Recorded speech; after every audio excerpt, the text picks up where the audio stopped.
Hey guys, my name's Danny Rego, here doing a topic analysis for Champion Briefs. I've been working on them all year long. I've been really had a blast. Some of my really good friends, we've gotten a lot closer over the year as we've been working together.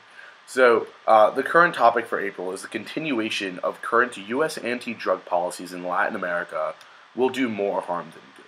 So, I think there's some really interesting things about this topic. First off, I think the fact that we're dealing with the continuation aspect of current policies and the will aspect of the resolution kind of gives it a unique twist that needs to be addressed in terms of argumentation, because it's going to be not necessarily, it's looking at the now, but it's also looking into the future, which I think is really important, because I think and this is going to turn the debate into a kind of speculative debate, a kind of, where a lot of teams are kind of just grasping at impacts or guessing what will happen. And I think that this could be both beneficial and harmful.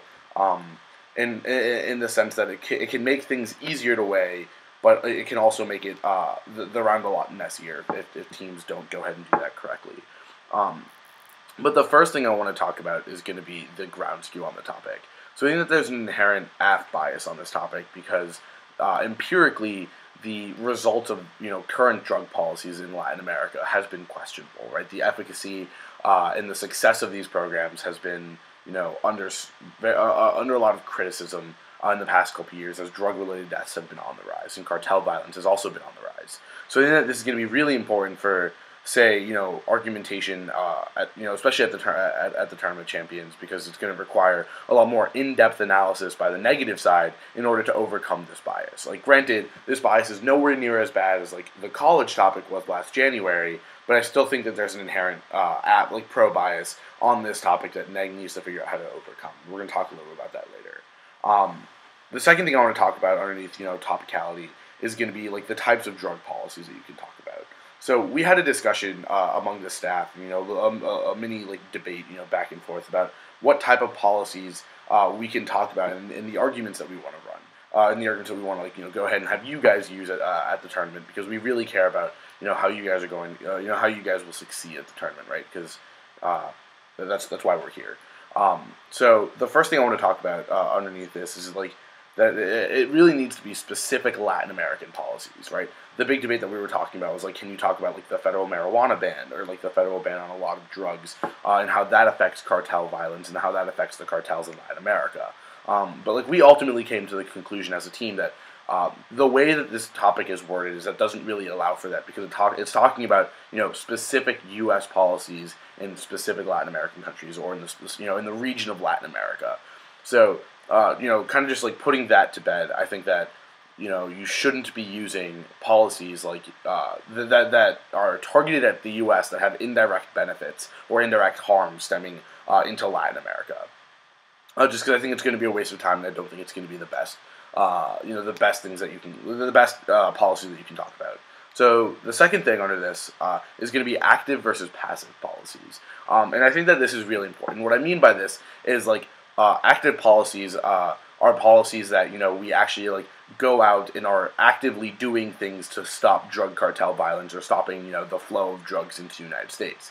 Passive policies would be we are doing things to say once the cartel violence has gotten to a point, and once the drug flow has also gotten to a point, it's then we stop it, right? As opposed to saying when they're trying to cross the border is a passive policy and us stopping them there, as opposed to us going into, say, Colombia and shutting down a cocaine plant or a cocaine production facility. I don't know what you want to call that. So I think that that's going to be really important, right? Because I think that you're going to get a lot more impacts out of the active policies and the offensive policies that we have in the drug war, as opposed to, say, the passive policies that we take in order to stop drugs from entering the country. Because I think there's going to be a really big difference there.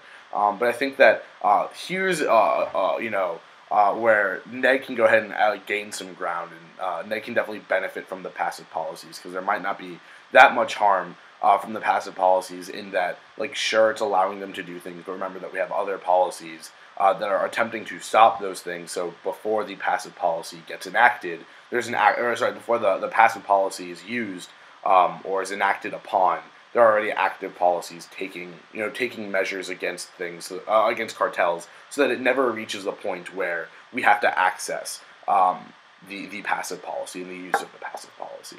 So I think there, the NEG can definitely come up with some ground here, because I think there are a lot of benefits coming off of passive policies. But the second thing I want to talk about is going to be the sort of frameworks that you can use on this topic. Is at tournaments like the TOC and a couple other tournaments where you get a lot of old debaters judging and a lot of in a very technical type of tournament. I think that framework is going to be extremely important in winning rounds, especially on a topic that has this kind of ground skew. So I think it's a lot easier for the affirmative in terms of frameworks and what they need to do in order to sway a judge's vote or win the round with their framework. To have it be the lens of the round. Right, so I think because there are a lot of big impacts, and a lot of the pragmatic impacts stemming from the drug policies are really on the AF side. So AF can definitely a basic cost-benefit analysis would be perfect, for the AF case, and then but it would have to be one tailored to your case, right? So I think the biggest thing on the AF is really just to provide a weighing mechanism as opposed to ground preclusion frameworks or policy analysis frameworks, right? Because really, the impacts are stacked on your side. You guys have all the big numbers, all the really pragmatic impacts. So so by this, I think that it's really important to tailor your case, and by extension, your framework to the arguments and the impacts that you really want to run. Because I think that this is really important, right? Because I think that what you guys can do, if you well warrant your observation, is you can definitely go ahead and play down the impacts of the drug war, right? Because as of 2011, there were about 38 to 60,000 drug war related deaths in the United States.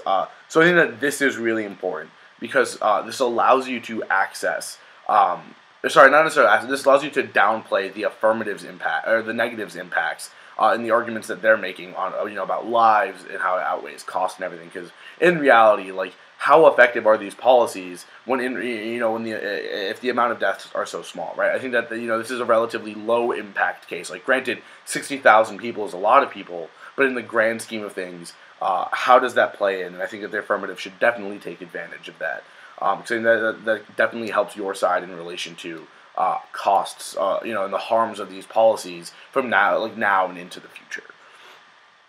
So, like I was talking about before, at tournaments like the TOC, your frameworks definitely need to be well warranted, as do your arguments, right? Because I think that throughout the year at a lot of tournaments, i.e. The Harvard and the Glenbrooks, you're definitely be able to get away with a framework that says we value this because the U.S. values this. Here's a card saying that the U.S. values it.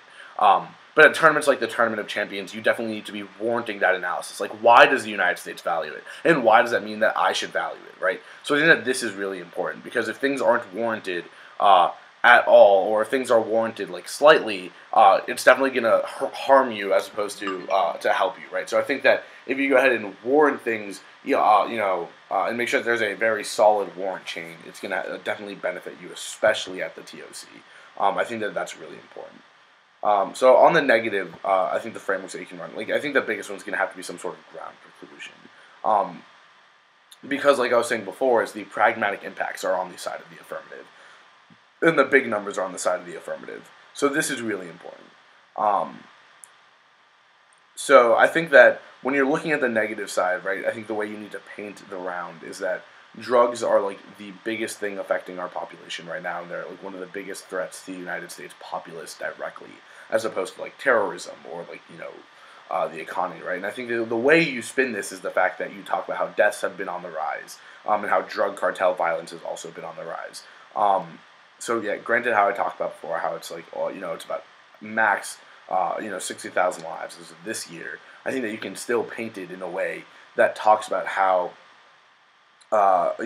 these lives are extremely important, right? And how we still need to be doing this to stop this, the further spread of drugs in our country and of cartel violence in our country. Because I think there's been a lot of breaching of cartels into the United States, and I think that you can go ahead and talk about that on the negative side and the benefits of these policies and taking out and preventing drug cartel violence. I think that's the one thing that that the negative has that the affirmative doesn't, is that you guys have the preventative aspect of this topic, and we can the reason why impacts are so low, or the reasons why this and this aren't happening, is because we have is because these policies have prevented this from happening. Definitely you just have to warrant it, but I think that's really important. The second thing is I would talk about direct impacts to the United States on the negative side, um, as opposed to so direct impacts that affect the United States as opposed to impacts that happen in Latin America and have some sort of indirect benefit to the United States. I don't think that.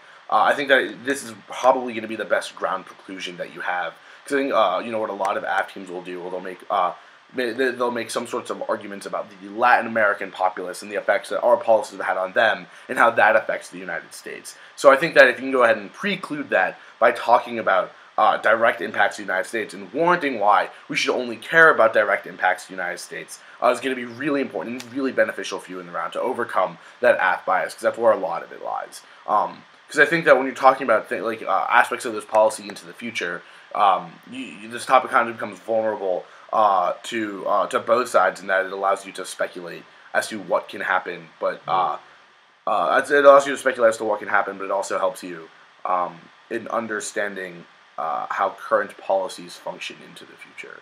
And I think that once you do, you'll get a lot of understanding on this topic because of that.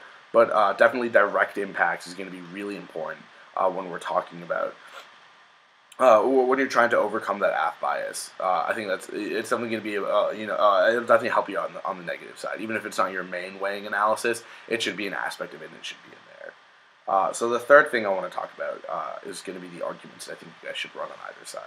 So on the affirmative, I think that one of the biggest arguments, and one of my favorite arguments to run on a lot of topics, is U.S. hegemony and U.S. soft power. So I think that when you're talking about our drug policies, I think you need to talk about and analyze before considering running this argument the current U.S. Latin American relations and the relations that we have with a lot of specific countries and how those specific countries interact with other Latin American countries, right? I.e. the Colombia-Venezuela standoff that's going on right now, and how our relations with Colombia and our relations with Venezuela are currently functioning. So I think that when you talk, so I think that historically, when we look at the United States, the reason that we've always had to intervene in Latin America, and the reason why we've always, intervened and interfered in their affairs, was the Monroe Doctrine. So I think that this is really important, right? Because I think that you need to analyze the effect of how the Monroe Doctrine historically has affected Latin America and their perception of the United States, and how that will continue into the future with our drug policy, our anti-drug policies, right? And I think that's really important, right? Because I think that I think that you can make the arguments that our relations are very strained and are very harmed when we're going and we're harming the populace of the Latin American countries. Remember how I was talking about before in the frameworks analysis, how AF can go ahead and access the Latin American harms, right? Now, I don't think that there's going to be a big impact for you, and I don't think a lot of judges will evaluate these impacts if you're just saying, yeah, Latin America's harmed and it sucks.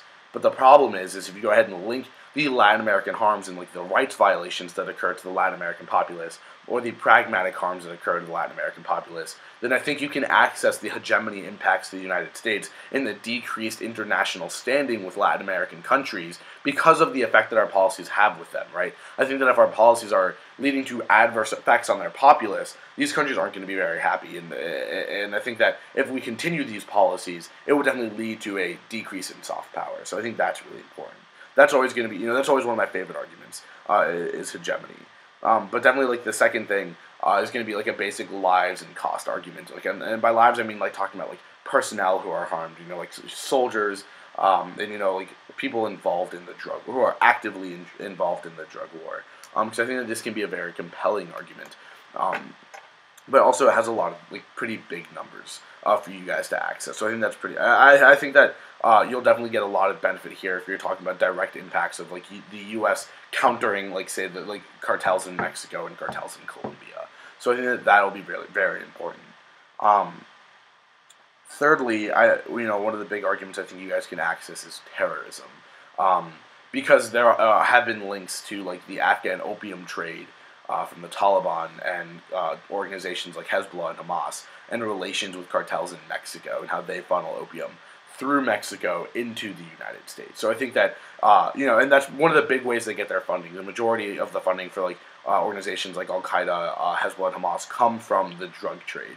So I think that if you make arguments specific to, stopping cartels connected with Hezbollah and cutting off, or to other terrorist organizations and cutting off their funds, then I definitely think that you can access the impacts like stopping terrorism because they no longer have funds, or harming the leadership hierarchy of terrorist organizations. I think there's a lot of places you can take this argument. I think this can be a really strong argument for you guys to use if you can go ahead and well warrant that link, right? Because I think that a solid link chain is definitely going to be the most important thing, as well as warranted impacts. So I think public forum has evolved into such a manner that if your impact isn't carded or if your impact isn't warranted, then like no one buys it. And the same goes for your arguments, but I think that the warrant chain has gone from like one piece of evidence to like 2 or 3 that create a very solid link in 1 or 2 manners. So I think if you can definitely create 2 or 3 separate links for each of your arguments, I think that's going to be very beneficial for you guys. So I think that if you go ahead and tie these impacts back to the United States, and like especially like with the hedge argument, I think that you guys will be in a really solid place. And like I was talking about before, just tailor your weighting mechanisms to this type of to your case, right? And I think that if you go with and I think that these I don't think that these are particularly unique arguments, because these are arguments that were present on a lot of topics beforehand. Like the terrorism argument has been around for a while, but I think that they are inherently true arguments, and I think that you always get a benefit out of running true arguments at debate tournaments. I just think it helps you win rounds because it just sounds more compelling. So then I want to talk about like the negative arguments. So I also think that you can talk about hegemony here. But it's sort of different, right? So what you have to talk about, like as of yesterday, Hugo Chavez died of cancer. So I think that this is really important. So one, I think it's like pretty good for Latin America, the fact that Chavez is no longer around. But secondly, what I think it does is I think it creates a power vacuum in Latin America, and I think that this is the argument that you can make to link to hegemony, right? I think that because one of the big leaders of arguably the regional hegemon, or one of the countries up there for regional hegemony in Latin America, kind of has just fallen off the map, seeing as their dictator, who was really ambitious in becoming this regional hegemon and aligning himself with Iran and funding terrorist organizations, is now gone. So I think that if you're talking about the continuation of these policies into the future, I definitely think you can access impacts to hegemony, right? And I think that the link you can use, is the Monroe Doctrine, right? Like, sure, it may have been harmful in the past, but now that Chavez is dead, and now that there's a power vacuum, and a struggle for like a regional hegemon or power in Latin America, I think the United States can go ahead and fill that gap in the status quo and into the future, right? Because I think that now that Venezuela has toppled and the dictatorship has toppled, I think that this is going to open up a lot of, say, like trade and relations and soft power with like the new government of Venezuela and the surrounding countries who were reluctant to work with the United States because they were afraid of Venezuela. And I think that this will definitely open up relations in Latin America and allow us to become a regional hegemon in in that region. And that'll provide us a lot of benefits, right? And I think that you can definitely make weighing analysis as to how this is the biggest impact in the round, because we need more international standing, and we need the more relations, the better. So I think that this can be a very strong argument on the negative side if it's definitely well warranted enough, and if you definitely can draw those dots. It's just, I think the matter is the hardest part is going to be proving that the loss of Chavez has led to a power vacuum in Latin America.